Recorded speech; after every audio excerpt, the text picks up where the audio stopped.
Ya estamos Voy a dar la correcto, bienvenida. ¿verdad? No sé si nos acompaña el máster Serrano. ¿Está en línea, ingeniero?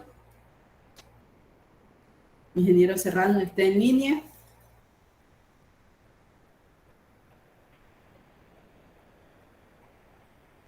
Muchachos, ¿me escuchan? ¿Aló? Sí, ¿Me sí, escuchan? Sí, Ok. profe, se escucha. Vamos a esperar al ingeniero Serrano.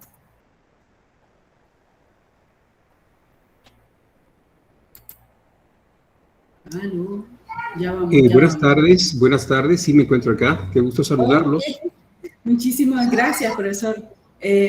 Bueno, voy a presentarlo, ¿verdad? Quiero darle la bienvenida al ingeniero Ricardo Serrano. Él ha sido instructor de informática forense. También posee varias certificaciones como de Microsoft, Cisco, Lead Cyber Professional, Scrum. Ha tenido experiencia, ha laborado, ¿verdad?, dentro de lo que es la infraestructura de redes, seguridad perimetral, y tiene suficiente conocimiento en la investigación informática y análisis forense. El ingeniero nos está acompañando desde el Ecuador, así que agradecemos el tiempo que nos está brindando, ¿verdad? La oportunidad de que nosotros podamos aprender algo diferente, sepamos un poco más sobre lo que es la ingeniería forense. Entonces, no me queda más que decirle muchísimas gracias y bienvenido. Le voy a pedir un gran favor. Cierren cámara, excepto el expositor, ¿verdad? Y cierren video para evitar un poco la interferencia. Bienvenido, ingeniero. Le dejamos para que usted inicie la conferencia. Muchas gracias, estimada Raquel, nuevamente muy buenas tardes a los organizadores de este magno evento, así como también a todos los asistentes de esta pequeña conferencia, charla y medio taller que vamos a tener el día de hoy, ¿sí? Como justamente lo acabaron de indicar, la ponencia que está a mi cargo es relacionada con la parte de la informática forense. Antes de iniciar, permítame por favor, voy a compartir la pantalla para poder comprender lo que les voy a comentar, ¿sí? Muy bien, me confirman, si fueran tan amables, si se puede visualizar mi escritorio. Correcto. Perfecto, perfecto, muchas gracias. Como les comentaba, el tema que vamos a tratar el día de hoy en este congreso es relacionado a las evidencias digitales de alta volatilidad. Un punto muy importante para que podamos nosotros considerar, saber de qué se trata, ¿sí?, es justamente el nombre, ¿no? Vamos a iniciar desde lo que hace referencia con la parte de la informática, con la parte de la volatilidad, y pues bueno, justamente eso hace referencia al tema que vamos a tratar. Lo más importante, ¿qué es? ¿De qué trata? ¿Qué se relaciona con todo esto? La informática forense, las evidencias digitales, la alta volatilidad y todo lo que tiene que ver con el ámbito informático, tecnológico, está presente absolutamente en cada uno de los equipos tecnológicos que nosotros utilizamos. Aquellos equipos de escritorio, aquellos servidores, las portátiles, nuestros dispositivos móviles y bueno, en definitiva, todos los aparatos tecnológicos, electrónicos, digitales con los que actualmente contamos. Por tanto, las evidencias de alta volatilidad están presentes absolutamente en cada uno de esos dispositivos. Ahora, ¿por qué hablamos de evidencia digital? De pronto sucedió algún delito, sucedió algo, por ello de pronto asociamos el término evidencias, pues podríamos decir que sí.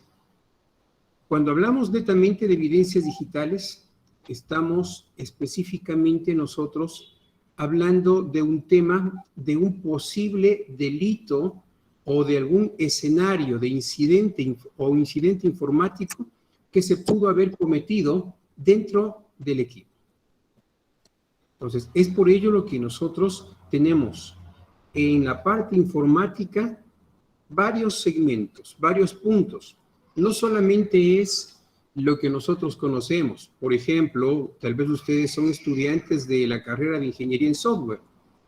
La Ingeniería en Software, gracias a ustedes, tenemos todos y cada uno de los aplicativos y demás servicios que utilizamos, por ejemplo, en sistemas operativos Windows, en cualquier distribución de Linux, en Android, etcétera, etcétera, ¿verdad? Pero adicionalmente a ello, nosotros tenemos algo que por debajo funciona. ¿Por qué digo por debajo? Porque está oculto para nosotros. Como usuarios, normalmente estamos, en cierto sentido, familiarizados con la parte gráfica de los programas, del software, de los utilitarios y todo lo que utilizamos en nuestro quehacer cotidiano. Pero internamente, debajo de aquella presentación gráfica, funcionan diferentes comandos, específicamente bits, ceros y unos, que si nosotros nos podemos traducir, sería algo totalmente interminable. Entonces, es por ello que debajo de aquella máscara encontramos información que es muy valiosa y que esa información, muchas de las ocasiones, puede estar totalmente débil en torno a aquellas personas que tienen un gran conocimiento informático y que normalmente se lo considera como un hacker o un pirata informático o un delincuente informático. Por tanto, si nosotros hablamos de las evidencias digitales, pues justamente es todos aquellos indicios que tenemos en un computador. Pero bueno, ustedes se preguntarán, ¿es todo esto posible? Normalmente, tal vez hemos visto en nuestros, bueno, de pronto en películas de ciencia ficción o de pronto en películas un poquito antañas en las que se veían ciertos dispositivos y hacían maravillas con ello.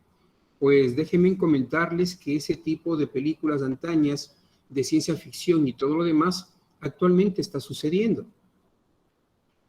Remotamente y a través de miles de kilómetros podemos tomar el control de un equipo, de una red completa, de una intranet, estamos hablando aquí, y de distintos dispositivos que muchas de las ocasiones nosotros no nos damos cuenta, no nos percatamos.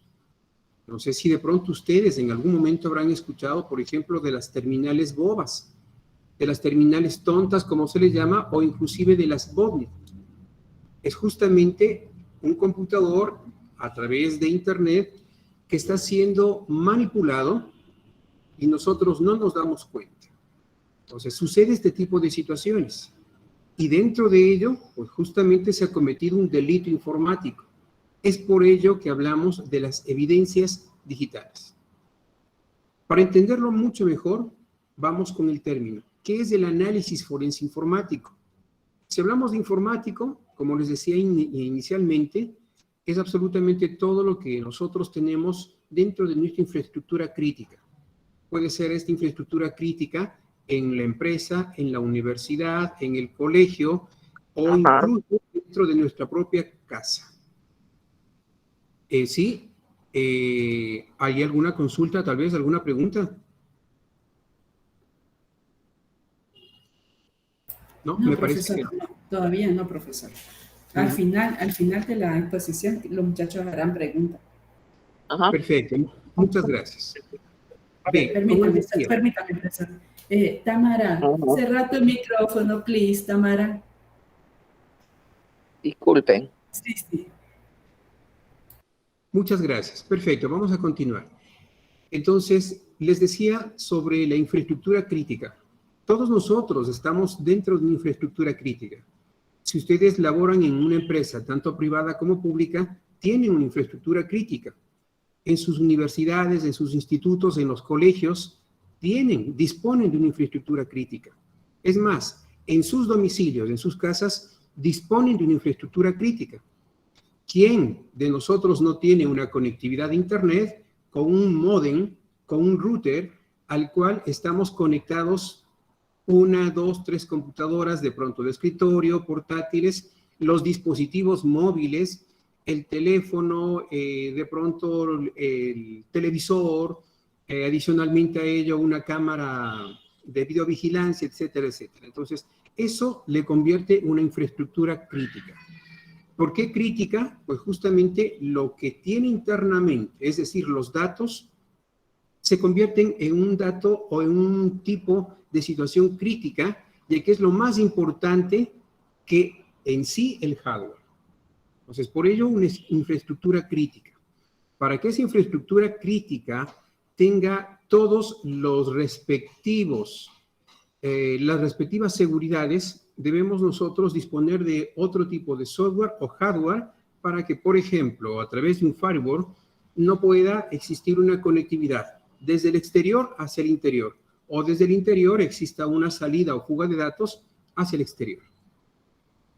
Conjuntamente con ellos, si de pronto hablamos del análisis forense, pues justamente aquí nosotros ya dejamos volar nuestra imaginación y lo primerito que de pronto se nos viene a la mente es las películas donde se ve a los forenses, de pronto esta serie de CSI donde se ven a los forenses y pues definitivamente es eso. El análisis forense informático es algo semejante a lo que vemos en esta serie de CSI, donde llega el técnico informático, el profesional informático con sus X herramientas y procede a realizar un análisis interno a todo lo que encuentra en la habitación, en la oficina o en aquel lugar donde se produjo el crimen o, en este caso, en el escenario del delito. Por tanto, el análisis forense es justamente lo que vemos en estas películas. La palabra forense, pues prácticamente es de manera general. Tenemos forencia no solamente en la parte informática, sino también en la forencia post-mortem, lo que ustedes habrán visto inclusive en noticias de cada uno de los países, que por ejemplo, una X persona fue asesinada con X puñaladas, por ejemplo, o fue baleada con 25 disparos, y etcétera, etcétera, etcétera, ¿no? Entonces llegan justamente los técnicos forenses o los peritos forenses a esa escena del crimen y proceden a realizar un levantamiento de indicios de todo el área del crimen.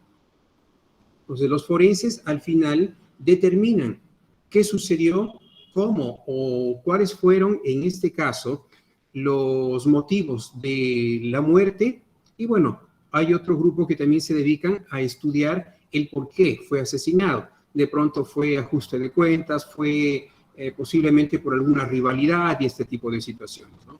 Entonces, algo semejante a eso sucede dentro de la parte informática.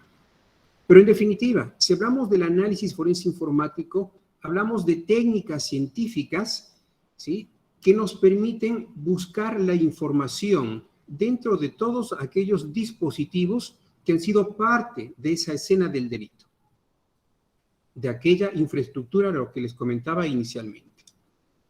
Si hablamos justamente de aquellas técnicas, lo primero que nosotros buscamos, ¿sí?, dentro de aquellos dispositivos son los datos que nos van a permitir realizar algún tipo de cotejamiento para poder determinar si existió o no existió, por ejemplo, un ataque externo o un ataque interno, por ejemplo. Y es aquí donde viene justamente la otra técnica, que es el análisis. Después que nosotros buscamos los datos, procedemos a analizar para determinar, por ejemplo, a qué hora se ingresó, hacia dónde se infectó o hacia qué puertos, por ejemplo, se realizó la comunicación, qué es lo que se copió, qué es lo que se eliminó, qué es lo que se duplicó y todo este tipo de situaciones. ¿Es eso posible dentro de la parte informática? Pues claro que sí. Cada uno de los archivos que nosotros como usuarios, como la capa 8, como nos consideramos, realizamos en cualquier equipo informático, dejamos rastros de todo lo que se realiza. Por ejemplo, un archivo de Word. El archivo de Word guarda internamente un registro de tiempo en el cual podemos nosotros saber cuándo fue generado o creado el archivo, cuándo fue modificado y cuándo fue abierto la última vez. Son 3 registros de tiempo, sellos de tiempo, nosotros los llamamos, que nos permiten determinar qué es lo que ha pasado, qué es lo que ha sucedido, qué es lo que aconteció sobre el archivo. Si fue modificado, no fue modificado, cuándo fue modificado, y si hacemos un análisis forense informático más profundo al archivo, podemos determinar si de pronto se lo hizo internamente, es decir, por el usuario que se encuentra a cargo o custodio del equipo, o si fue mediante algún tipo de acceso remoto, por ejemplo. Entonces, este tipo de técnicas nos permiten realizar todo ello. Pero adicionalmente a ello, no solamente es el buscar y el analizar esas evidencias digitales por medio de la informática forense, sino que aquí también viene la parte de la preservación. Si nosotros hablamos de un delito informático cometido en cualquier ambiente, sabemos que justamente aquí estamos determinando indicios de responsabilidad de carácter penal y por ende disponemos nosotros acá de evidencias digitales. Esa evidencia digital es válida durante todo el proceso de investigación hasta cuando el juez dictamine que, por ejemplo, esa X persona que fue detenida para investigación tuvo o no tuvo la culpa. Es decir, está sentenciado a unos cuantos años o meses de privacidad o en su defecto está totalmente libre. Entonces, todas esas evidencias digitales nosotros debemos preservarlas y es otra de las técnicas para el análisis forense informático. Preservar prácticamente para que esas evidencias, valga la redundancia, no sean manipuladas, no sean modificadas o en el transcurso del tiempo no sufran algún tipo de alteración. Entonces, por ello es necesario la preservación, que es una de las terceras técnicas que utilizamos dentro del análisis informático forense. Y por última tenemos la presentación, que es otra de las técnicas a través de las cuales el perito informático, el analista informático, el investigador informático finaliza o concluye su investigación entregando un informe de carácter técnico y ejecutivo para que el juez pueda dictaminar la culpabilidad o libertad del individuo. Entonces, todo esto de aquí está dentro del análisis forense. Son las técnicas que nosotros utilizamos como puntos principales para poder determinar qué es lo que sucedió en ese tipo de escenario donde se cometió el crimen. Pero también se preguntarán, hemos hablado de crimen o yo he nombrado la palabra crimen varias veces. Es verdad. Un crimen no solamente involucra la muerte de una persona o de varias personas. El crimen puede ser de carácter tecnológico en el que, por ejemplo, existió algún robo de información, en el que existió, por ejemplo, lo que sucedió hace algunos años atrás, el robo de los datos de carácter privados de muchos usuarios de una X empresa de adultos y, bueno, donde prácticamente se robaron todos los datos o credenciales de acceso, las credenciales principales de las tarjetas de crédito. Entonces, eso ya es un ambiente o un delito, a más de informático, es una escena del crimen. ¿Dónde se cometió? Pues justamente a través de un servidor. ¿Cómo se cometió? A través de una conexión de Internet. ¿Quién fue? Es justamente lo que se está determinando ahora.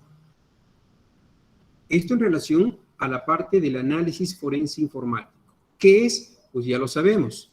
Unas técnicas científicas que nos permiten justamente determinar dentro de una infraestructura crítica o una infraestructura tecnológica el grado o qué es lo que sucedió internamente, por ejemplo, en un incidente informático, en un hackeo, en un robo de información, una suplantación y bueno, este tipo de situaciones.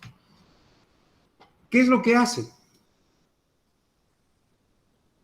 En la diapositiva anterior les he comentado a breves rasgos lo que normalmente un analista informático, un investigador informático, un perito informático realiza para que podamos obtener evidencias digitales y que éstas nos permitan indicar la culpabilidad o, en este caso,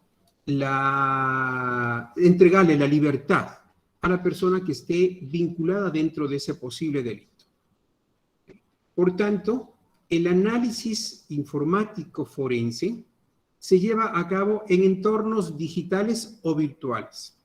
Es decir, dentro de nuestros hogares, dentro de la universidad, dentro de cualquier dependencia privada o pública, como también en la parte virtual, en la nube de datos, en la IoT y absolutamente todo lo que actualmente nosotros tenemos como conectividad. Si hablamos prácticamente de la parte digital, no solamente es lo que nosotros podemos generar como usuarios. Por ejemplo, todos nosotros somos usuarios de Word, de Excel, de PowerPoint y de un sinnúmero de herramientas utilitarias que nos dan la posibilidad de generar archivos. Esos archivos, pues justamente se pueden considerar como evidencias digitales. Pero adicionalmente a lo que nosotros generamos internamente en un computador, también se encuentran, por ejemplo, los correos electrónicos, las páginas web y adicionalmente a todo ello, todo lo que se procesa internamente, es decir, registros, logs, historiales, lo que contiene ficheros como por ejemplo el memdam, la memoria RAM como parte física y todo este tipo de dispositivos, complementos o partes que nos permiten almacenar información. Por tanto, aquí es muy importante que nosotros respondamos a unas siguientes preguntas para que podamos determinar ciertas cosas. Aquellas preguntas que nosotros normalmente debemos hacernos para poder tener un análisis de qué es lo que sucedió, pues justamente es la primera, el qué. ¿Qué pasó? ¿Qué sucedió? ¿Qué aconteció? ¿Para qué? Pues justamente para que podamos tener un indicio de la trayectoria de aquel incidente. La segunda pregunta es ¿dónde? ¿Sucedió de pronto dentro de un entorno físico, un entorno virtual? Puede ser en el colegio, en el trabajo, en la oficina, en el domicilio. ¿Sí? Es muy importante. Otra pregunta es ¿cómo? ¿Cómo sucedió? Normalmente aquí existen dos posibles escenarios. Internamente o externamente. Pero normalmente todos los delitos informáticos que se producen son de carácter interno. Externamente son pocos, pero más se producen internamente. ¿El por qué? Pues justamente aquí nuevamente vamos a la capa 8. Recordemos, la capa 8 somos nosotros. Somos el componente que en cierto sentido se considera más vulnerable dentro de la infraestructura crítica. ¿El por qué? Pues bueno, ustedes ya saben. Un ejemplo, nos conectamos a Internet y muchas de las ocasiones queremos ver algún tipo de video, alguna película, escuchar música o alguna situación. Y actualmente existen varios enlaces con diferentes publicidades que muchas de las ocasiones nosotros no nos tomamos la molestia de leerlos. Y simplemente aceptar, o siguiente, y al final no nos dimos cuenta que nosotros le dimos el permiso a ese código malicioso de que se instale o se copie en nuestro computador. Por tanto, ¿fue externamente el inconveniente? No, fue internamente. Fue prácticamente por algún tipo de desconocimiento de nuestra parte.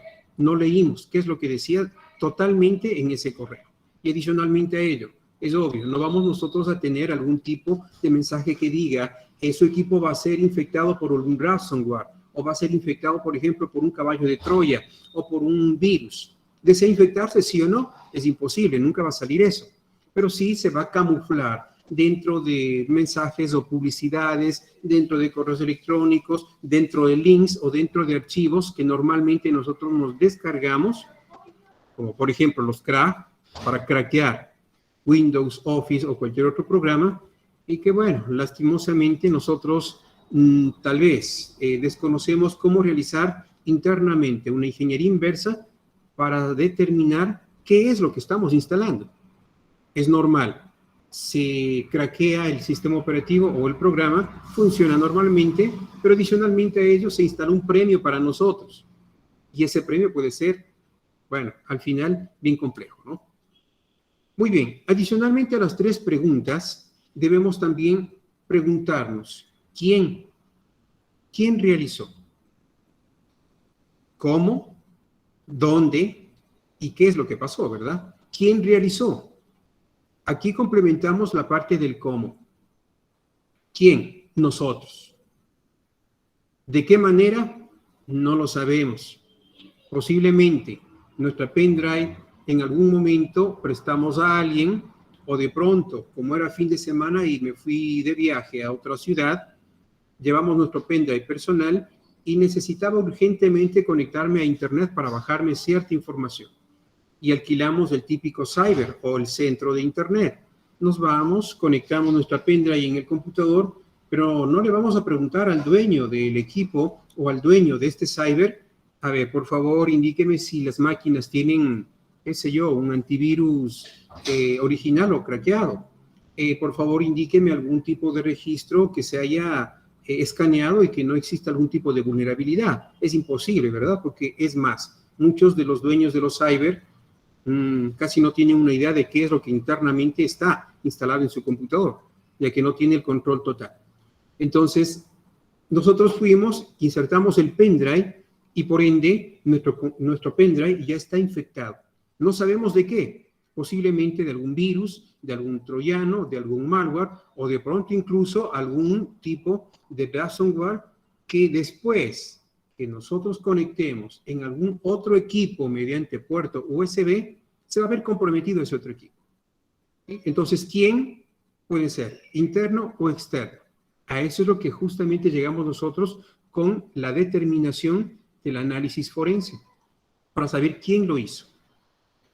Otra quinta pregunta que debemos nosotros preguntarnos, valga la redundancia, es ¿cuándo? ¿Cuándo sucedió ese incidente? ¿Cuándo sucedió el delito?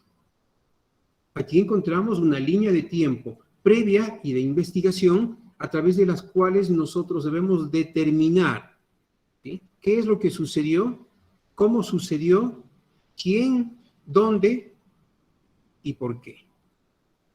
Y por último tenemos, ya me anticipé, el por qué. ¿Por qué sucedió esto? Por ejemplo, en una empresa X despidieron al auxiliar informático. Y por X cuestión, el director de informática o de pronto el jefe de sistemas de esa empresa no le bloqueó los accesos de ingreso hacia la red a aquella persona que fue desvinculada. Y como no fue una desvinculación normal, sino quiere decir que hubo algún tipo de inconveniente, algún tipo de problema, y fue afectado totalmente el ex empleado, el ex colaborador, y como él se dio cuenta que aún tiene el acceso a la infraestructura interna, ¿qué es lo que va a hacer? ¿Sí? Pues justamente de pronto va a realizar algún tipo de ataque, como poder nuevamente ingresarse, va a eliminar información, de pronto va a poder ingresarse a la base de datos principal o al servidor, y etcétera, etcétera. Imagínense qué es lo que puede suceder. con una persona que tiene algún tipo de rencor hacia la empresa donde anteriormente trabajó. ¿Sí? Entonces, el por qué. Aquí se determina qué es lo que sucedió. ¿Cuáles fueron los motivos por los que realizó ese tipo de afectación? Entonces, son las 6 preguntas que normalmente nosotros nos preguntamos dentro del análisis forense informático. ¿Para qué? Para poder obtener las evidencias digitales y posteriormente realizar una investigación profunda. ¿Sí? Recuerden, estamos hablando de las evidencias digitales de alta volatilidad. Ya les voy a explicar el porqué de alta volatilidad. ¿Sí?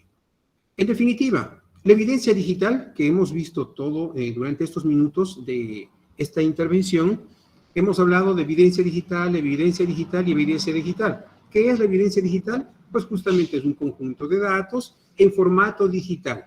No es un formato impreso y un formato físico, sino un formato digital, es decir, códigos binarios, ¿verdad? Como archivos, metadatos, paquetes de red, logs, historiales, todo lo que encontramos, por ejemplo, en los cookies, y bueno, un sinnúmero de datos que son bien importantes para el trabajo del investigador, del analista o del perito informático. Estos datos pueden ser utilizados para poder esclarecer todo el caso o todo el delito en el que se ve una X persona involucrada. ¿Sí? Es decir, que todos estos datos, las evidencias digitales, nosotros encontramos en los computadores de escritorio, portátiles, en los servidores, ¿sí? Y todos aquellos que nosotros utilicemos, ¿sí?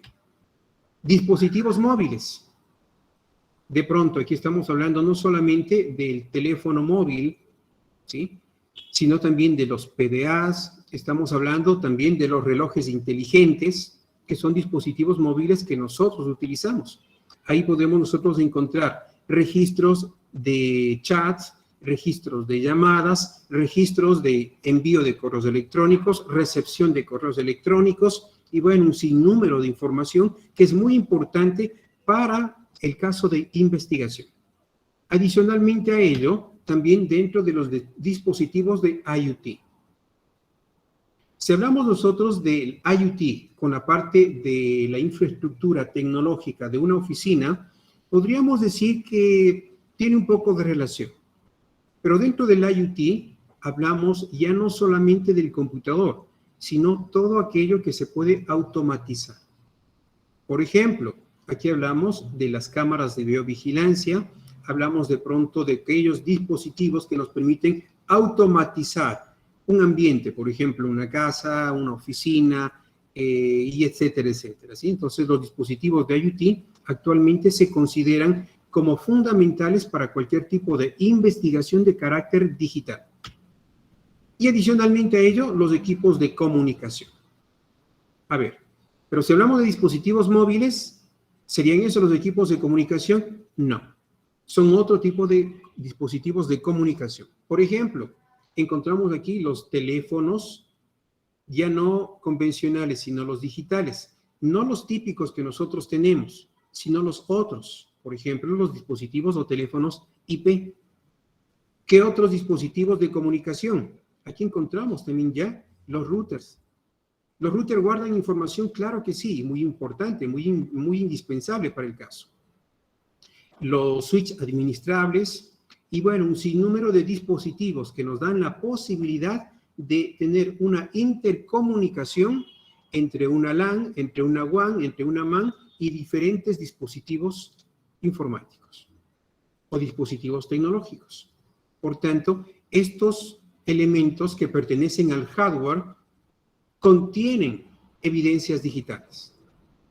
Adicionalmente a ello, ¿sí?, como sistemas de manera directa que están instalados en estos dispositivos y que contienen prácticamente de base las evidencias digitales, son Windows, que normalmente es el mayor porcentaje de usuarios, sistemas operativos basados en cualquier distribución de Linux, dispositivos a través de sistemas operativos de Mac, ¿sí? Y adicionalmente a ello Android.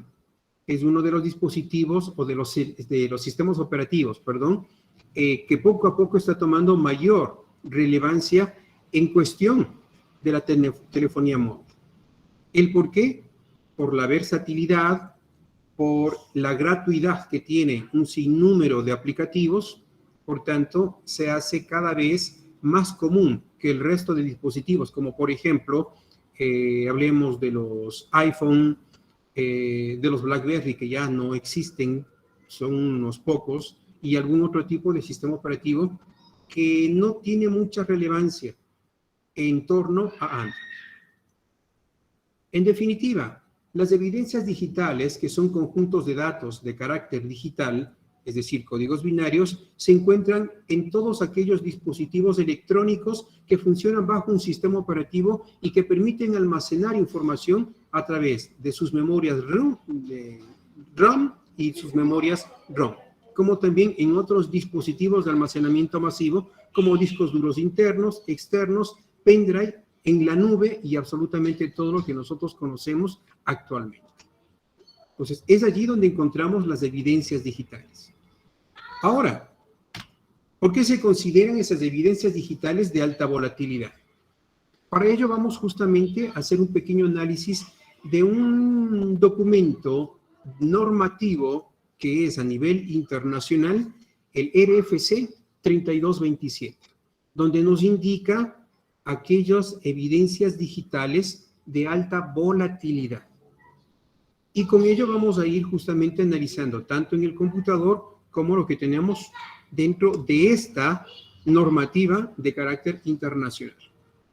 Y nos indica la 3227 justamente que el orden de volatilidad va de mayor a menor. ¿Qué quiere decir esto? Un computador, lo que ustedes utilizan diariamente en su trabajo, en su universidad, en casa, tiene información muy importante y de bastante relevancia, pero a esta debemos clasificarlo de mayor volatilidad a menor volatilidad. Si hablamos de mayor volatilidad, pues justamente son aquellos que se pueden perder con simplemente reiniciar el computador. Si apagamos, pues peor, se van a eliminar todos los registros. Si nosotros reiniciamos y de pronto el reinicio del computador fue menos de 30 segundos, podríamos decir que aún conservamos la información de la RAM en un 70%. No se ha eliminado totalmente, pero si apagamos, pues lastimosamente se ha borrado todo lo de la memoria RAM, que es un hardware de alta volatilidad, como también se eliminan allí los registros y contenidos de la caché, que son considerados los datos de mayor o alta volatilidad. Adicionalmente a ello, las tablas de enrutamiento, la caché, es decir, la ARP de la conectividad LAN, la tabla de procesos, las estadísticas del kernel y la memoria RAM. Estos son considerados todos los puntos de mayor volatilidad. Como les decía hace unos minutos atrás, si reiniciamos el computador, se eliminan los registros y contenidos de la caché, como también la tabla del enrutamiento, la caché o ARP, la tabla de procesos, las estadísticas del kernel, y podríamos decir que si fue menos de 30 segundos de reinicio, se ha eliminado posiblemente un 30, 40 y hasta un 50% de la memoria RAM. Pero el otro porcentaje aún podemos nosotros recuperar. Por tanto, la memoria RAM también se considera de alta volatilidad. ¿Por qué les comento esto? Dentro de un escenario donde se produjo algún tipo de delito informático, lo más importante para un investigador informático forense, para un perito forense o un perito informático, un analista, o en este caso también podríamos nosotros considerar acá a todos aquellos profesionales que están en primer plano para poder contrarrestar las incidencias informáticas. Lo primerito que ellos tienen que capturar, extraer y adicionalmente a ello, preservar es todos los registros y contenidos de la caché y lo que encontramos justamente en este preciso instante en pantalla. Si nosotros perdemos eso, hemos perdido prácticamente un buen porcentaje de información y se nos va a hacer más complejo tratar de determinar qué sucedió, quién lo hizo, cómo lo hizo, por qué lo hizo y lo más importante, no vamos de pronto a poder reestructurar o no vamos a poder, en cierto modo, gestionar nuevamente el posible escenario del delito. Por tanto, lo más importante se ha perdido. Pero adicionalmente a ello, también encontramos como archivos de alta volatilidad, bueno, no alta volatilidad, sino una volatilidad intermedia, la información temporal del sistema, que estas sí se pueden guardar en algunos otros archivos. Pero adicionalmente a ello, se considera también de mayor importancia que preservemos antes de que el equipo sea apagado o sea desconectado de la fuente de poder. Posteriormente a estos tres primeros puntos, encontramos la información que ya no es tan volátil, pero que posiblemente se podría perder, entre ellos el disco duro. En el disco duro guardamos toda la información y esta se podría perder solamente cuando nosotros hayamos formateado, ¿sí? Y aún así, después de formateo también podemos recuperar la información. Pero si, por ejemplo, hemos utilizado herramientas que le dan un formato profundo, ya va a ser complejo. No vamos a poder recuperar la información. ¿Sí?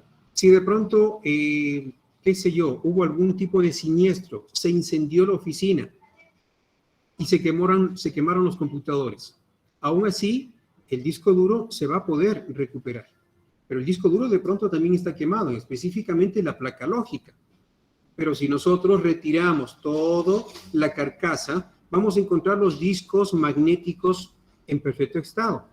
Si estos los reemplazamos o los movemos, los trasladamos sobre otro dispositivo, vamos a poder encontrar toda la información sin ningún tipo de inconveniente.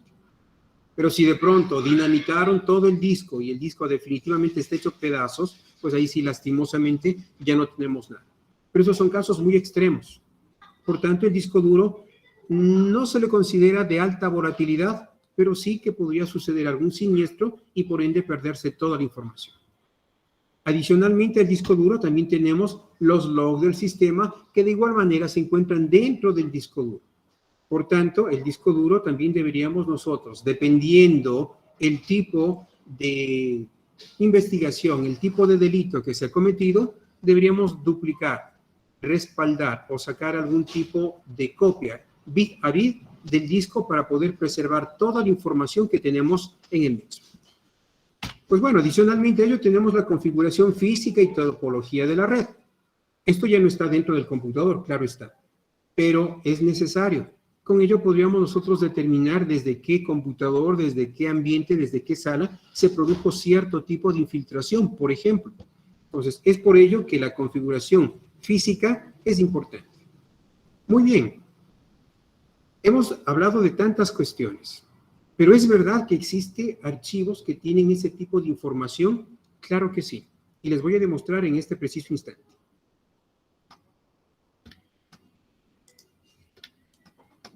Muy bien, mi equipo justamente tiene uno de los sistemas operativos más comunes a nivel mundial, Windows. ¿Qué tenemos aquí? Pues justamente toda la información que se ha venido realizando desde el principio de los tiempos, es decir, desde que se formateó el computador hasta este preciso segundo.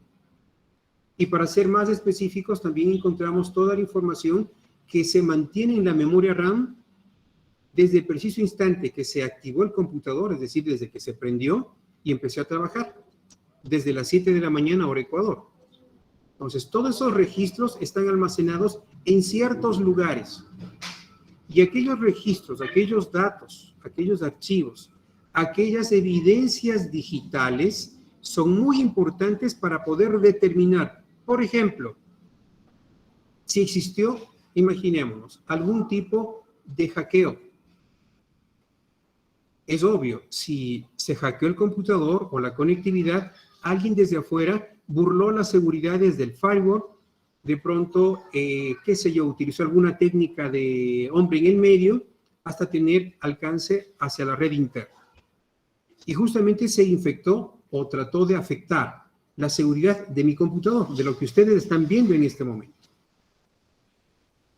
El atacante, el hacker, dejó rastro en todo ese trayecto. Claro que sí. Normalmente nosotros en la parte del análisis forense informático siempre tenemos presente o en nuestra memoria uno de los principios de Edmund Lockhart. ¿Sí? Edmund Lockhart se le considera como el padre de la forencia.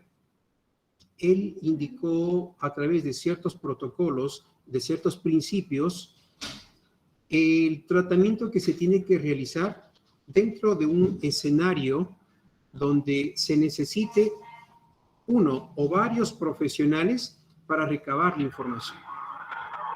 Pero adicionalmente a ello tiene justamente un principio, y ese principio de Edmund Lockhart es de intercambio. ¿Qué quiere decir el principio de intercambio? Que el delincuente o cualquier persona que esté dentro o inmerso de una escena del crimen o la escena del delito, deja algo de él y se lleva algo de la escena. Y es verdad. Por ejemplo, en el ámbito informático, si un hacker ingresó hacia el sistema operativo, ¿dejó algún rastro? Claro que sí.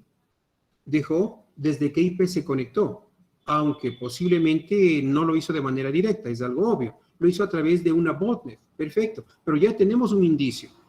¿Qué más dejó? La hora a la que se conectó. ¿Qué más dejó? A través de un log, ¿qué es lo que copió? Y un sinnúmero de eventos que nosotros sí lo podemos determinar. Entonces, todo eso de allí se encuentra en archivos de alta volatilidad. Y ahora, ¿cuáles son aquellos archivos de alta volatilidad? Para aquellas personas, futuros profesionales, que deseen seguir la parte del análisis informático forense, tengan presente lo que les voy a indicar. En cualquier sistema operativo, Windows, Linux, Mac y todo lo demás, encontramos muchos archivos que nos permiten ayudar al rendimiento del computador. No solamente es la velocidad del disco duro, no solamente es la memoria RAM. También encontramos algunos archivos que le permiten dualizar o, en este caso, reducir la carga de datos, y al mismo tiempo nos da la factibilidad de mantener en espera o en segundo plano o en stand-by ciertos procesos que por el momento no están siendo utilizados. Y si hablamos de procesos, pues justamente aquí encontramos el proceso que se utilizó para que pueda existir esa conexión desde afuera o externamente hacia nuestro equipo. Por tanto, es aquí donde nosotros encontramos mucha información. Y la primera parte de información está justamente en el disco duro, específicamente en el PROM principal, es decir, en el disco C. Pero ustedes se preguntarán, ¿qué tiene el disco C? Si cuando me ingreso por medio de consola de Windows o al típico DOS y digito dir, solamente encuentro archivos de programa de 64 bits y los archivos de programa de 32 bits. Adicionalmente a ello, si trabajamos con Windows 10, Windows 11, de pronto inclusive Windows 8, 8.1 y todo lo demás, vamos a encontrar la carpeta de usuarios y finalmente la carpeta principal Windows. Y posiblemente algunos otros archivos o carpetas que normalmente se generan dependiendo del uso que nosotros como usuarios le asignemos o le demos al computador. Pero normalmente encontramos esto de acá. ¿Sí? Entonces, estos archivos que están aquí, a través del DOS, que en este momento he podido visualizar, también se encuentran cuando yo me ingreso de manera gráfica. Aquí está. Veamos, comprobamos si es cierto. Archivos de programa, perfecto. Archivos de programa. De 32 bits, que justamente es lo que se encuentra debajo, aquí está. La carpeta usuarios, está la carpeta usuarios. Y la carpeta Windows, que es la que contiene todos los archivos principales del sistema operativo. Pero no tienen más, supuestamente, pero no es así. Encontramos acá los primeros archivos de alta volatilidad que un informático forense que un analista forense o que un perito informático debe recabar. Y ustedes como futuros profesionales, si van a analizar de qué manera fue la infiltración al computador, cómo se robaron los datos, cómo se divulgó la información y todo lo demás, pues justamente tienen que recabar esta información. ¿Cuál es? Ya les voy a indicar. Si nosotros digitamos el mismo comando dir, pero adicionalmente a ello le agregamos el /a, vamos a poder encontrar toda la información que contiene. La información tanto oculta como también los archivos protegidos por el sistema. Y aquí está, aquellos archivos considerados de alta volatilidad. ¿Cuáles son? Iberfile.sys, pagefile.sys y el swapfile.sys. Tenemos los tres primeros archivos. Es decir, que sí, podemos por el momento realizar cualquier tipo de análisis. Pero se dirán ustedes, ¿y qué tiene? Si es .sys, ¿de qué manera abro ese archivo? ¿Cómo yo puedo analizar?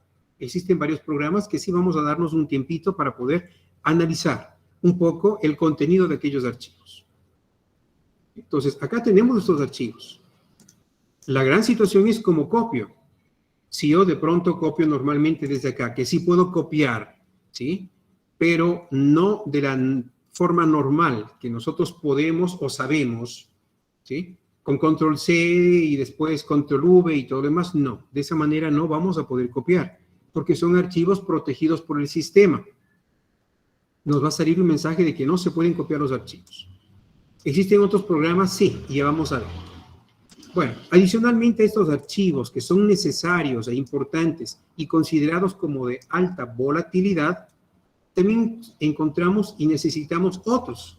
Recordemos, tenemos las tablas de registros, los contenidos de la caché, las tablas de enrutamiento, la ARP, la tabla de procesos, las estadísticas de kernel y todos aquellos archivos. Es muy importante. Pero para poder copiar o respaldar uno por uno, se nos va a complicar. Podemos, claro que sí, utilizando comandos.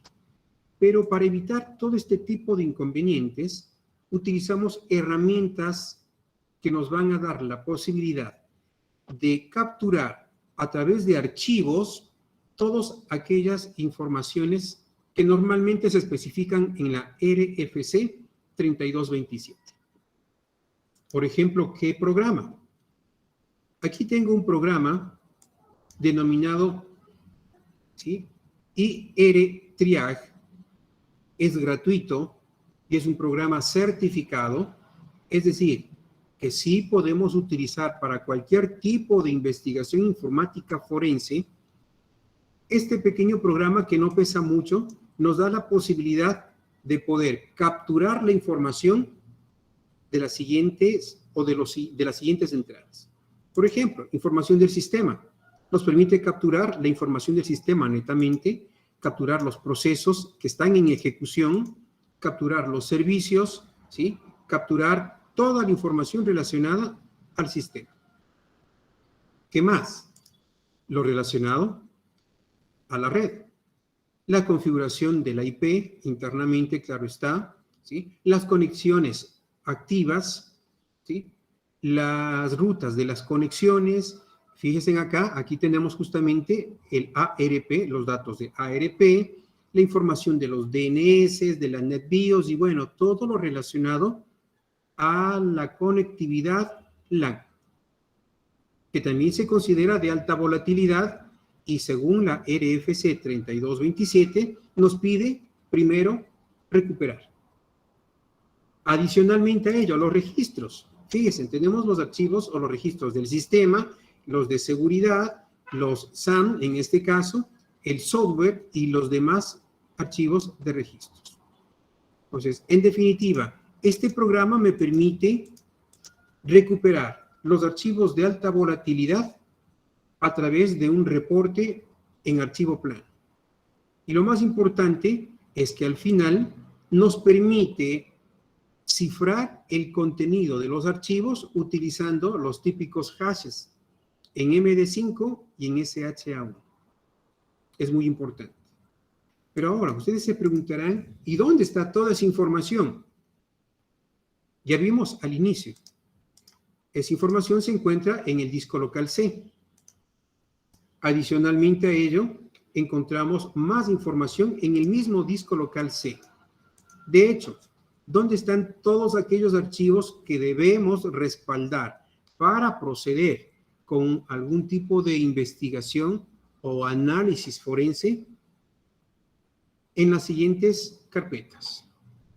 Dentro de usuarios, en el usuario que estamos investigando, por ejemplo, en mi caso, Capen Group, aquí encontramos información. Pero ustedes se dirán, no encuentro, solamente está la típica información. Vamos a ver qué sí encontramos. Voy en este preciso instante a visualizar todos aquellos archivos ocultos. Aquí está. El ntuser.dat se considera de alta volatilidad y aquí encontramos un sinnúmero de información. Por ejemplo, credenciales de acceso, las credenciales de, bueno, un sinnúmero de entornos que nosotros hayamos digitado, como también aquí podemos encontrar ciertos registros abiertos para que cada uno de los programas se ejecute.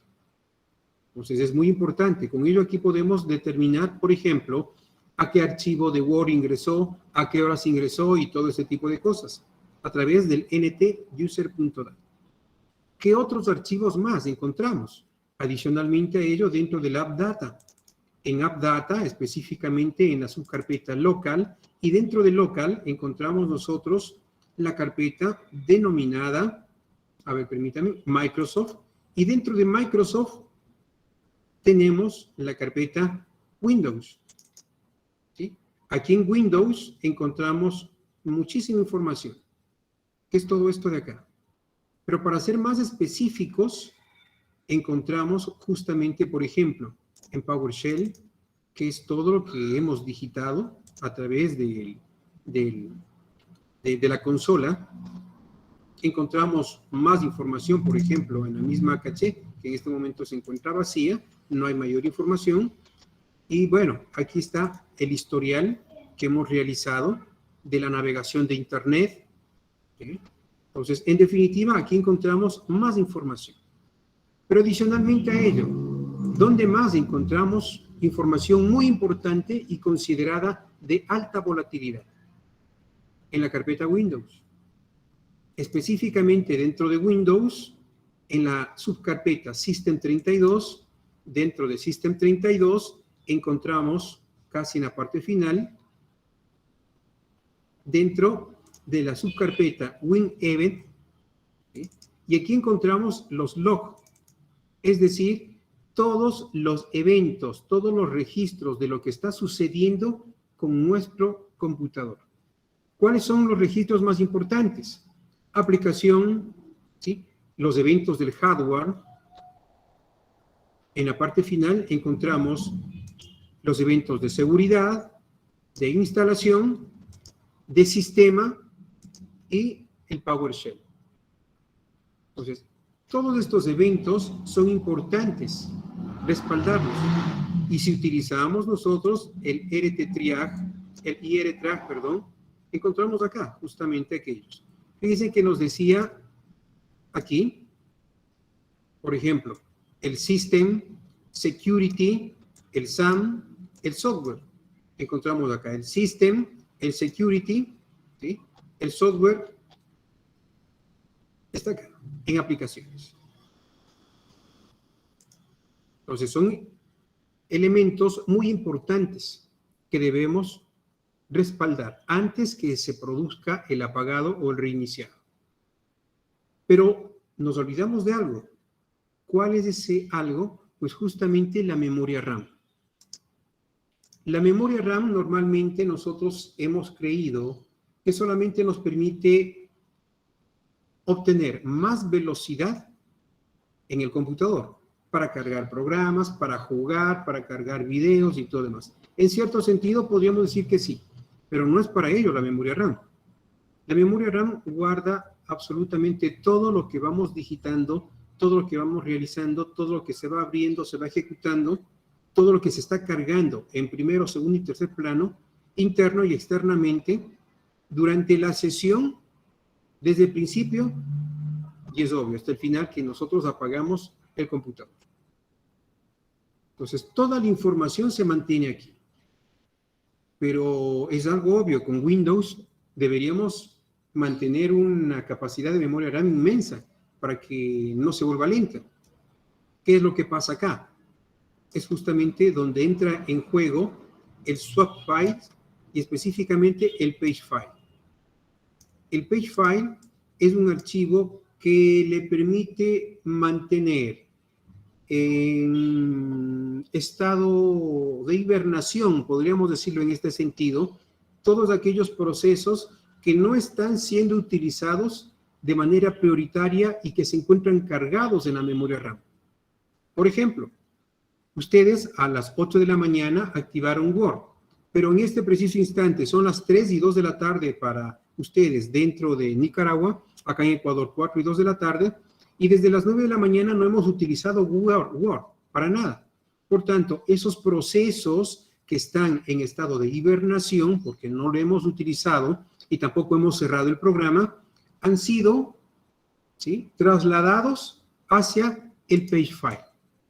¿Para qué? Para que la memoria RAM se libere un poco y no sea tan pesada. Y por ende, el equipo no esté lento en su desempeño. Entonces, para eso funciona justamente el page file. Adicionalmente, en el page file vamos a encontrar también credenciales de acceso tipiados o escritos para ingresarnos, por ejemplo, a los portales, para ingresarnos a ciertos lugares, vamos a encontrar en el page file. No se diga lo que podemos encontrar en la memoria RAM. Imagínense, toda la capacidad que encontramos allí. Y bueno, para entender mejor lo que les estoy indicando, vamos a utilizar un programita que de igual manera es gratuito, en una versión no tan limitada. También es un programa certificado, eso que quiere decir que sí nos va a dar la posibilidad de utilizar de manera correcta y completa dentro de cualquier tipo de investigación y nos van a permitir presentar a través de informes técnicos y ejecutivos ante un tribunal. Por tanto, no nos van a invalidar. Solamente se invalidará siempre y cuando el profesional informático haya utilizado, por ejemplo, programas craqueados o programas demo de 15, 30, 60 días, esos no son factibles. Pero si es un programa 100% gratuito o de open source, de software libre, sí es factible. Y este programa es gratuito en su totalidad. Tiene cierta limitación, claro que sí, pero no quiere decir que, por ejemplo, se limite a un X número de procesos o a una X cantidad de gigas de almacenamiento, no, nada de eso. Es un poco limitado porque no le permite realizar ciertos trabajos de carving o no les permite realizar, por ejemplo, algún tipo de trabajos en red, sino netamente para un solo usuario.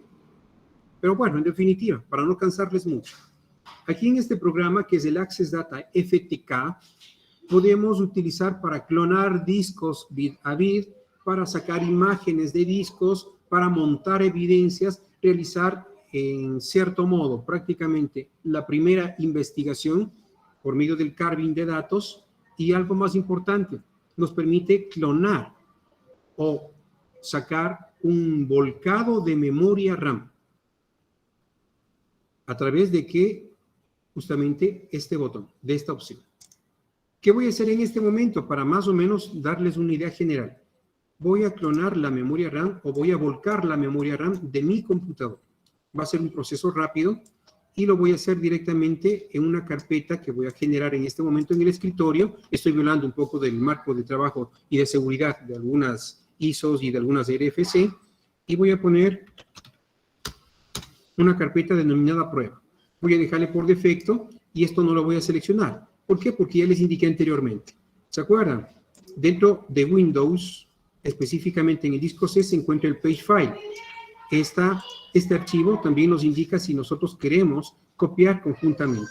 No quiero en este momento para no demorarnos tanto y listo. Adicionalmente a ello, si queremos crear un volcado de memoria RAM, no solamente con una forma universal de análisis o de archivo universal, sino para archivos específicos, que es en AD1. No quiero nada de ello, simplemente acá. Voy a generar.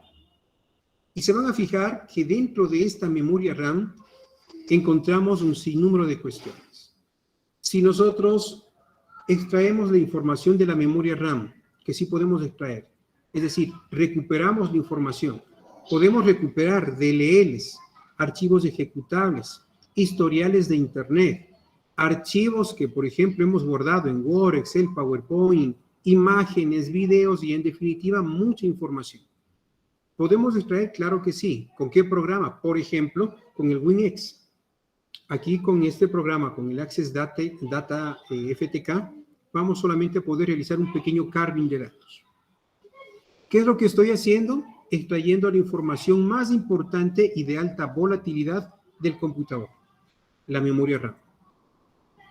¿Cuál es el objetivo? Pues justamente el analizar qué tiene internamente. Obviamente en este instante no tenemos una directriz de qué vamos a analizar, pero les voy a indicar qué dispone la memoria RAM y por qué es muy importante para la investigación informática forense, y específicamente por qué se considera una evidencia digital de alta volatilidad. Ha finalizado de extraerse la memoria RAM y fíjense en lo que yo tengo acá.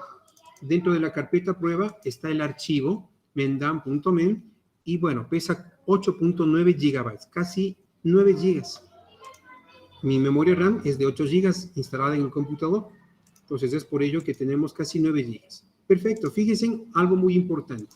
De manera general y para no cansarles mucho, voy a montar esta evidencia digital, es decir, la captura de memoria RAM. Y bueno, encontramos varias alternativas. Si queremos montar una imagen o un disco físico, una imagen, algún archivo de imagen o simplemente algún dato que se encuentre en alguna carpeta. Puedo hacerlo por medio de esto o por medio de esto. Simplemente voy a hacerlo por la cuarta alternativa.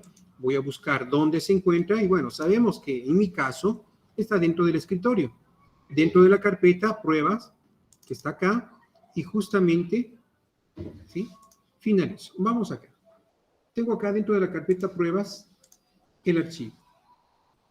En este preciso instante y después de que yo dé un clic en el archivo, se va a cargar a través de códigos hexadecimales toda la información que se ha encontrado en la memoria RAM. Y es todo esto. Aquí está toda la información. Obvio, se dirá, bueno, no entiendo. Pero si detenidamente nosotros podemos leer lo que está acá, encontraremos bastante información.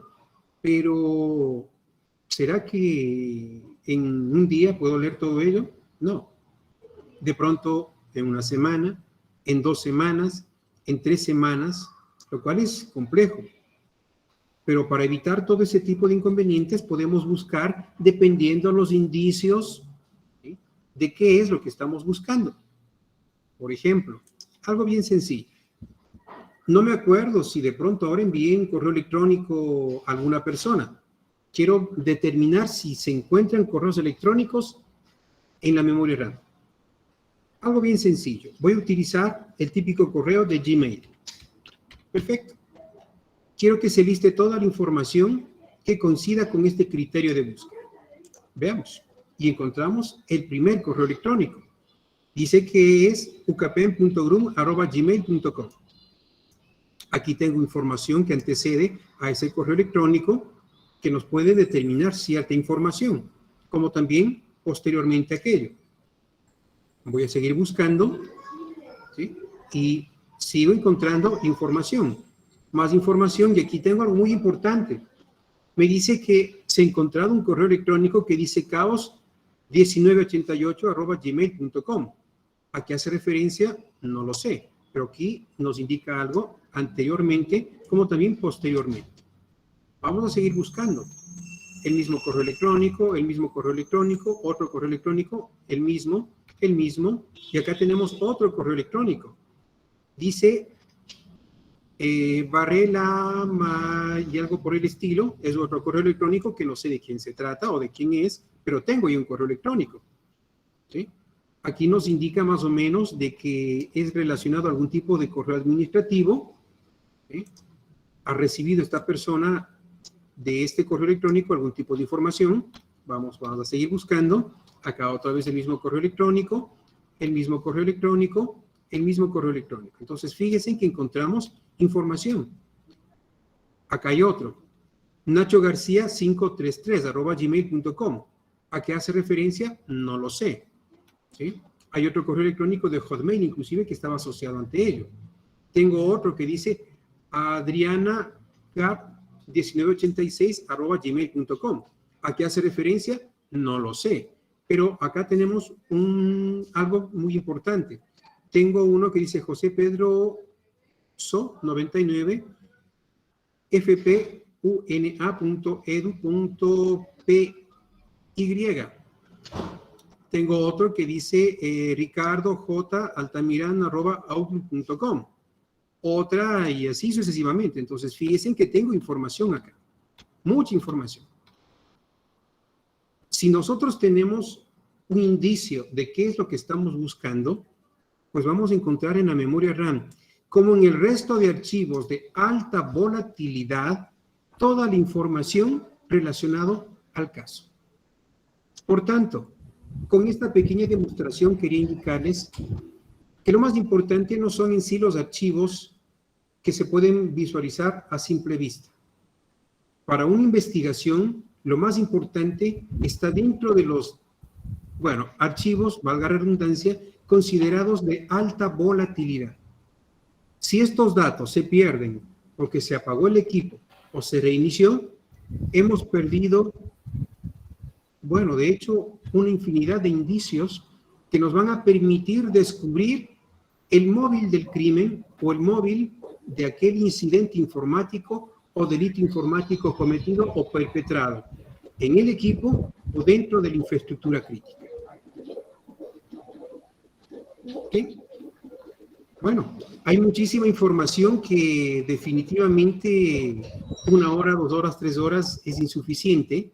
Es un campo totalmente amplio, pero aspiro y espero que haya sido de su agrado esta pequeña charla con algunas cuestiones de carácter demostrativa que hemos visto en este evento, que es muy importante. Les agradezco muchísimo y si tienen alguna consulta, estoy justamente disponible para poder responder. Estimados, alguna pregunta al ingeniero. Creo que el tema ha sido bastante interesante, como él lo menciona, muy importante. Yo viendo tanta información, ¿verdad? Hasta escalofrío, ¿verdad? Con cuestiones tan sencillas que a veces no las consideramos y creemos que no ha pasado nada, ¿verdad? O sea, está todo registrado dentro de nuestros computadores, dentro de nuestros dispositivos. Así que me gustaría saber si ustedes tienen preguntas, muchachos. ¿Aló? A veces son muy penosos, profe. Ellos son bien tímidos. Chicos, ¿alguna pregunta al ingeniero? Me parece que no. Me parece que no, profe. Pero, ok, Clarita, adelante. Buenas tardes. Quisiera saber aproximadamente cuánto tiempo le tomaría a usted revisar la información, pues, o si está buscando algo en específico o si está buscando pistas de algo. Depende. Por ejemplo, si usted, un simple caso, sufrió algún tipo de ataque o se le robaron los datos de su computador, tenemos los indicios, sabemos qué datos estamos buscando de su computador. Entonces, con esos indicios que son ya totalmente claros, la investigación se podría, de pronto, en 1 día, 2 días, poder determinar cómo se registró o cómo se realizó el ataque, a través de qué medio, si fue, por ejemplo, por medio de la memoria RAM, por medio de la conectividad LAN, por medio de una pendrive, si de manera directa se copiaron desde su computador con el típico control C, control V y ese tipo de cuestiones. Porque ya encontramos el motivo, el por qué. Ahora lo que nos faltaría buscar simplemente son las evidencias. Y todo eso de allí lo podemos hacer de manera directa con los registros del sistema. Entonces, 1 o 2 días exageradamente ya podríamos determinar qué es lo que sucedió con aquellos archivos. Muchas gracias. De nada. Profesor, hay una pregunta en el chat. Dice, me imagino que debe ser que ¿cuál sistema operativo recomienda usar y por qué usa usted actualmente Windows? Perfecto. ¿Por qué utilizo Windows? Pues lastimosamente la mayor parte de... También soy docente en el ámbito superior. La mayor parte de los usos que nosotros le damos con Windows es justamente este, para poderles indicar que es más fácil encontrar evidencias en Windows, adicionalmente a ello, del 100% de usuarios, y entre ellos también me incluyo yo, el 95% utilizamos Windows, no por la seguridad, sino por la versatilidad y porque existen un sinnúmero de programas que normalmente utilizamos no solamente en mi caso, sino a nivel general, 95%. Pero si nos vamos a la parte de seguridad, podríamos decir que ningún sistema operativo es 100% seguro. Pero ¿cuál es el que menos afectación tiene? Pues justamente Linux. ¿El por qué? Porque no es muy utilizado, es más seguro en ciertos criterios y bueno, adicionalmente a ello, es más seguro porque no está un solo grupo de 15, 20, 30, 50 técnicos programando el sistema operativo, sino que lo hace seguro porque existen 10, 20, 30, 50 comunidades de Linux a nivel mundial que están ayudando para que se registre cualquier tipo de evidencia y a través de esas evidencias realizar o programar o finiquitar un sistema más seguro. Entonces, en cuestión de seguridad, Linux va a ser más seguro. Ya les explico el por qué. No porque existe un grupito pequeño de Microsoft, detrás de ellos 50, en este caso 50 ingenieros programando el sistema operativo, sino que encontramos alrededor de unos 50 o más comunidades mundiales de Linux que siempre están encargándose de buscar vulnerabilidades, mejorar en ciertas cuestiones y todo ello compartirlo a través de las comunidades mundiales. Y es por ello que justamente viene acá las 4 libertades del software libre, ¿sí? Y es justamente para ello. Entonces, yo utilizo Linux. De hecho, dentro de Linux, específicamente con la distribución de Tsurugi, que es la que utilizamos para el ámbito de investigación informática forense, se utiliza al 100%. Y hemos descubierto un sinnúmero de casos, no solamente en Windows, en Linux, en Mac, sino también en dispositivos móviles de cualquier tipo que estos sean. Yo tengo una consulta. Usted usaba bastante la palabra penalización, ¿verdad? En la parte legal. Quiere decir que en Ecuador sí hay normativas y sí puede llegar hasta un juicio legal cualquier malintención, pongámosle así, dentro de una institución, porque aquí consideramos en Nicaragua no están muy todavía fomentadas las leyes, ¿verdad?, con la seguridad informática. Entonces creemos que lo hicimos y nadie se va a dar cuenta o no ha pasado nada, y si no, bien, gracias, lo hizo y actuó. ¿Cómo funciona esto en Ecuador?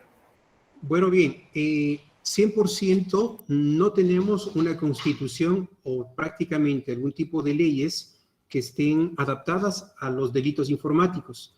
Tenemos un COIP en el que se tipifica ciertos delitos informáticos de manera general, pero a través de esas tipificaciones nosotros tenemos la posibilidad de respaldarnos y encontrar evidencias para que a través del juez o a través de un abogado le permita seguir, por ejemplo, un juicio.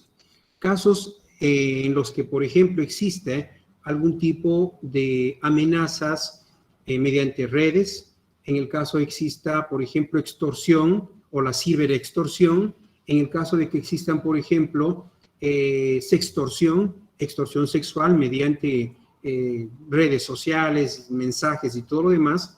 Entonces sí tenemos prácticamente, en cierto modo, tipificado este tipo de delitos, pero no en su totalidad. Y es parte de nosotros como profesionales en el área encontrar la manera de cómo podemos descubrir el delito cometido y, lo más importante, materializar todos los datos o evidencias digitales encontradas para que sean válidas dentro del juicio y no caer en un fraude procesal. Entonces sí, disponemos de ciertas leyes, poquitas, pero que a través de ellas nos dan la posibilidad de poder tener un alcance de carácter penal, porque ya se considera un delito de carácter penal, no civil, sino penal, y poder determinar el tipo de delito cometido. Profesor, tengo a Jacobo Amador, él desea hacer una pregunta, por favor, Jacobo. Muy buenas tardes, ingeniero. Hola, Jacobo, acá. Mi pregunta se basaba en ¿hasta qué punto es recuperable la información en un disco duro? La única manera de eliminarla es magnetizarlo, o sea, destruirlo por completo. Bueno, depende. Si hablamos, bueno, y en este caso ya le estaría mal enseñando, digamos, en cierto sentido. Bien, la información es recuperable. Por ejemplo, si tenemos 1 o 2 formateos, la información vamos a poder recuperar en un 80, 70% del primer formateo. Si tenemos un tercer formateo, podríamos decir que a cada formateo la posibilidad de recuperación de la información va reduciéndose. Pero si solamente es un formateo, podemos recuperar en su totalidad. Adicionalmente a ello, si por error nosotros vaciamos, por ejemplo, la papelera de reciclaje, podemos recuperar. Se puede determinar que no es recuperable cuando utilizamos herramientas de un formato profundo. Es decir, aquel programa que nos dé la posibilidad de formatear en 25 procesos de escritura en el disco duro, solamente allí se consideraría más o menos un formato profundo y a través del cual es imposible recuperar la información. El primer punto. Pero adicionalmente a ello hay algo muy importante en el ámbito forense. Hay muchos que de pronto han borrado la información justamente para evitar ser detectados infraganti, pero aún así en ese formato se genera un registro y sabemos que de pronto el formato fue premeditado. Ejemplo, se procedió a un problema de carácter legal el día de ayer y hoy en la mañana, coincidentemente, el registro de formateo de manera profunda data a las 10:10 de la mañana. Entonces, aquí ya se muestra un registro que es para nosotros importante y decir que hasta ayer o hasta las 9:09 de la mañana tenía toda la información y que a través de las 10:10 de la mañana se perdió todo. ¿Quién es el encargado o custodio de ese equipo? Cierta persona. Entonces, todo el peso de la ley recae sobre esa persona por haber borrado la información de manera premeditada. Y por ende sería un poco más grande la implicación, porque está borrando datos que permiten esclarecer cierto tipo de problema o delito informático. Por tanto, sería bien complejo. Gracias, profesor. Tengo a Mauricio Reinaldo. Mauricio Reinaldo, con una consulta. Ok, buenas tardes. Mi Buenas consulta tardes. es, me llamó la atención que mencionó que el periodo que le tomaría a usted, ingeniero, recuperar información perdida de 1 a 2 días, a lo mucho, pero supongo que esto es en el caso de Windows. ¿Qué se alargaría el tiempo si estuviésemos hablando de otro sistema operativo como macOS o Linux? ¿Y qué dificultades presentarían estos sistemas operativos? Bien, algo bien importante. Nos tomaríamos 1 o 2 días para esclarecer un caso donde se encuentre o donde ya tengamos nosotros los datos o las evidencias digitales.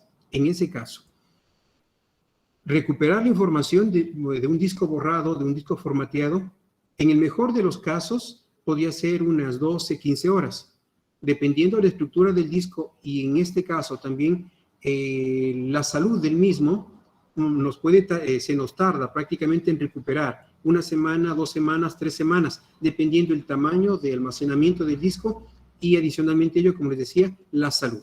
Entonces, 2 cosas diferentes. En relación a su pregunta, vuelvo a ratificar, nos tardamos 1 o 2 días cuando ya tenemos el indicio de cierto delito informático cometido en cierto equipo. Entonces, procedemos nosotros justamente a extraer los datos o las evidencias digitales y realizar el análisis sobre esos datos extraídos. Ahora, si es Windows, Linux o Mac, el tiempo es absolutamente el mismo, porque las herramientas, podríamos decir, no van a ser de la misma marca o del mismo proveedor, pero sí es la misma técnica. Entonces, la técnica que se emplea puede ser en cualquier sistema operativo.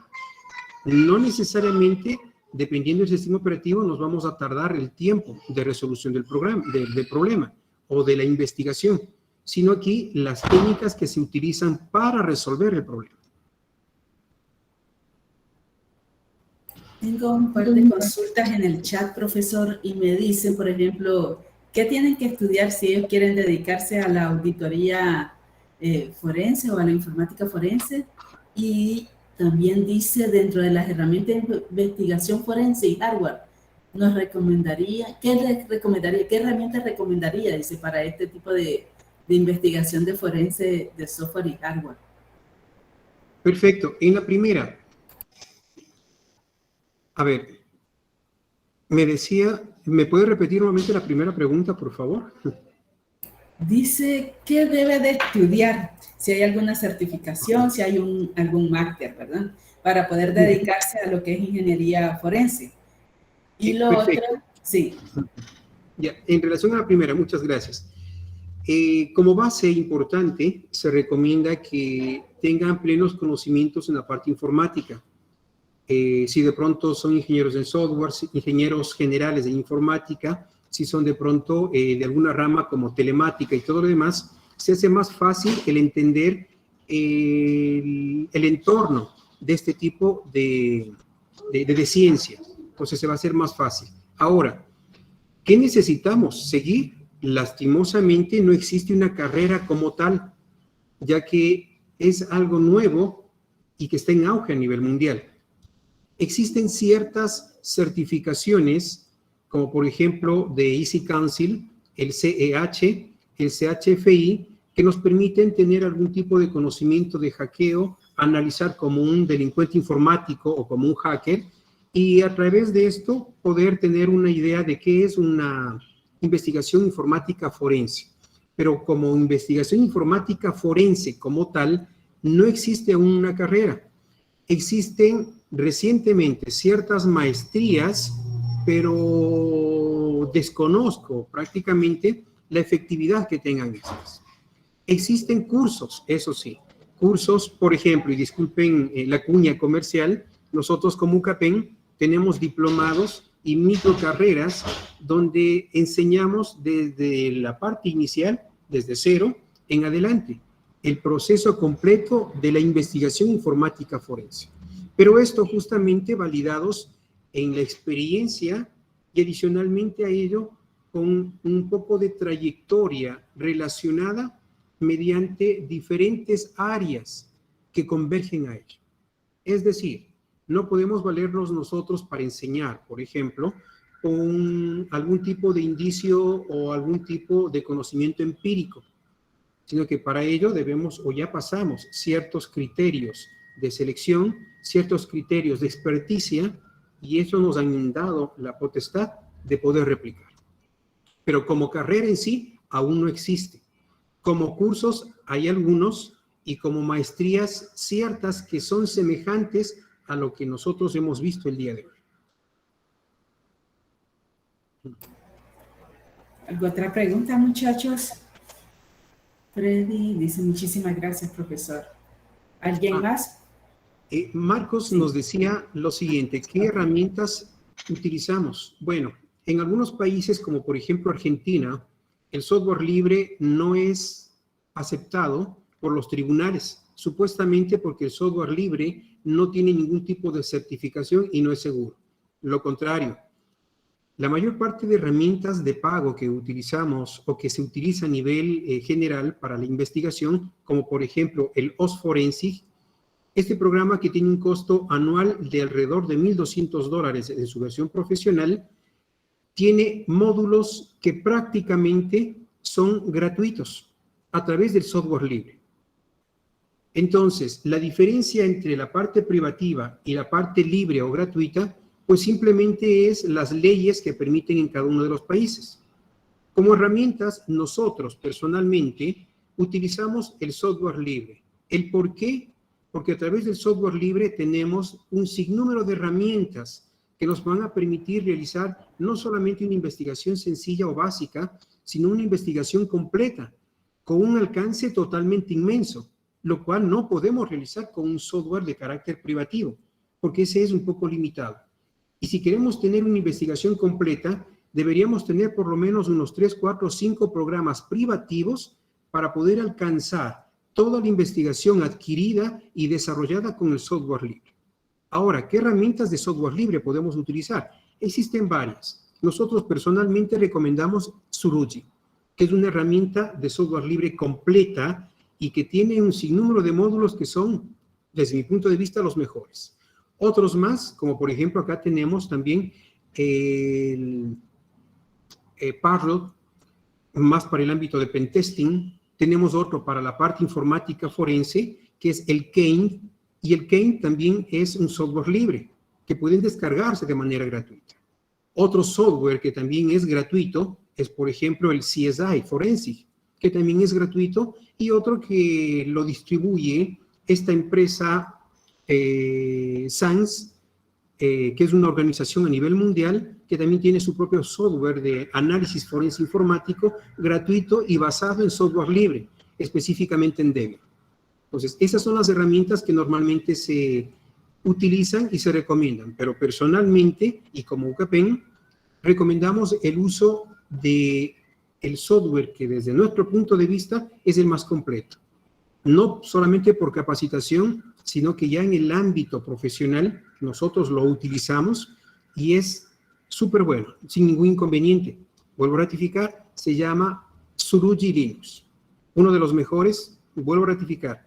No es que seamos partner de este tipo de empresa que es gratuita, nada por el estilo, pero hemos probado las herramientas y vemos la gran diferencia entre la privativa con el software libre y pues justamente nos quedamos con ella. Exactamente, Roberto, muchas gracias. Ahí se encuentra el link que justamente Marcos estaba consultando. Suruji Linux, esa es la página de descarga del software libre.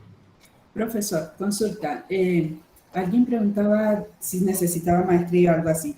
Yo pregunto lo siguiente, ¿qué tanto conocimiento necesita un joven? Puede ser un muchacho de primero, segundo o tercer año, preferiblemente, e iniciarse a utilizar estas herramientas que ustedes ocupan. Se lo pregunto porque mis intenciones me van a llevar, creo yo, después la curiosidad del joven y decir, bueno, Raquel, a ver, agarremos algo, hacerte un curso porque estamos con esta inquietud. Entonces, ¿hasta dónde estos muchachos necesitan ya haber pasado redes o ya tener lo básico como ingeniero en sistemas que van empezando? Perfecto, excelente consulta. Y me faltaba justamente especificar esto. A nivel mundial, no se pide algún tipo de título específico para que un profesional en el área sea considerado profesional. Es decir, dependiendo las leyes de cada país, se exigen ciertos criterios de postulación. Por ejemplo, aquí en Ecuador, para ser calificado como perito informático dentro de la Fiscalía General del Estado, dentro de la Fiscalía de Ecuador, como mínimo tiene que ser ingeniero en sistemas o técnico en sistemas con unos 5 años de experiencia en el área. Pero, ¿es necesario ser ingeniero en sistemas? No es necesario. Es necesario ser, por ejemplo, profesional titulado en tercer nivel, no necesariamente. ¿Por qué? A nivel mundial no existe ningún tipo de estándar en la que se indique que tiene que ser ingeniero o profesional de tercer nivel. ¿Por qué se recomienda que sea profesional de tercer nivel? Solamente para que pueda firmar documentos de carácter legal a través de algún tipo de fiscalía. Entonces, solamente allí es importante para que pueda firmar la investigación, o en este caso podríamos decir el resumen o el informe técnico o el informe ejecutivo, porque va a tener una validez de carácter jurídica. Entonces, solamente allí necesitamos un título de tercer nivel que permita validar, solamente allí. Ahora, si hablamos de otros países, existen muchas personas que son profesionales en el ámbito de informática forense y no son titulados. Y esto, vuelvo a ratificar, es en relación a los demás países, a las normativas internas que tengan y las leyes que tienen ellos. No necesariamente el por qué. Si nosotros nos regimos, como aquí en Ecuador, a una fiscalía o somos peritos de la fiscalía, nuestro trabajo reduce a ciertos puntos. Por ejemplo, yo no soy calificado por la Fiscalía de acá de Ecuador como perito. ¿Por qué? Porque del 100% de toda mi capacidad de investigación se me reduce a un 40%. Y yo, como siempre he dicho, no soy un perito de escritorio, no soy una secretaria de escritorio, en pocas palabras, sino me voy más allá de lo que las herramientas me pueden dar. Investigar los indicios y llegar a la resolución del caso. Entonces, como un investigador informático forense independiente, para que pueda ser válido todo lo que está investigándose, tiene que obligatoriamente respaldarse por un abogado penalista a través del cual todos los informes que se pueden realizar se puedan materializar y tener una validez. Por tanto, ser profesional de tercer nivel para ser un investigador informático forense, no necesariamente. Perfecto, profesor. La última consulta, ¿verdad? Dice, ¿cuál es el título de tercer nivel para poder firmar resoluciones? ¿Cuál es su especialidad? Bien, dependiendo. Si de pronto nosotros nos vamos a la parte de la informática forense, como les comentaba hace unos minutos atrás, una de las áreas que le daría la posibilidad de entender más rápido lo que necesitamos realizar sería la ingeniería informática, el técnico informático, el analista en sistemas, porque sabe el sistema operativo, sabe, por ejemplo, qué es una tabla de particiones, qué es un sistema de ficheros. Entonces, sería mucho más fácil la capacitación y entendimiento del área, pero no necesariamente puede ser solamente la parte entendida en el área de sistemas. ¿Un abogado puede ser un informático forense? Claro que sí. Y de hecho, un abogado actualmente ahora, ¿sí?, se requiere que tenga estos conocimientos, porque los delitos informáticos están creciendo y los delitos típicos están disminuyendo. Imagínense, antes se utilizaba un arma de fuego, de pronto un arma blanca, para proceder a un asalto, a un robo, con intimidación, con golpes y todo lo demás. Y el abogado debería ser penalista o en el área. Pero ahora, la mayor parte de delitos se está realizando a miles de kilómetros por medio de Internet. Y el mismo abogado que anteriormente utilizaba la parte legal para determinar el grado del delito físico, no va a poder determinar el grado de delito informático y digital que se cometió, porque no tiene ni idea de qué es lo que está haciendo. Por tanto, la parte de la investigación informática forense es, podríamos decir, un poco abierta. Si es un título de informático, perfecto, mucho más fácil. Si es por ejemplo, se encuentran diferentes profesionales de redes y comunicaciones o inclusive electrónica que han seguido el área de la pericia informática y no tienen ningún inconveniente. Existe también, y conozco, profesionales, incluso un contador público, que ya no le gusta la contabilidad, y está dentro del área de la informática forense. Entonces, diríamos que no hay una limitancia, en la que se diga solamente ellos pueden ser informáticos forenses. Es en sí lo más importante el saber determinar y tener la ética en el proceso total de investigación y rodearse específicamente de un abogado que entienda y nos cuide la espalda para que no nos permita caer en un fraude procesal. Sí, ya no hay más preguntas, muchachos. Bueno, profesor, yo creo que ya no le quitamos más tiempo. Ha sido una conferencia con bastante información. Sé que los muchachos van a saber aprovechar estos datos. Yo espero tener filas acá. Y yo lo buscaría porque sí queríamos conversar después con usted. Quiero agradecer y darle muchísimas gracias por su apoyo, por su tiempo, ¿verdad? Sabemos que estamos, como dicen, rompiendo barreras a través de la tecnología y muchísimas gracias. Esperamos que sea una de las tantas conferencias que usted nos pueda brindar. Gracias, profesor.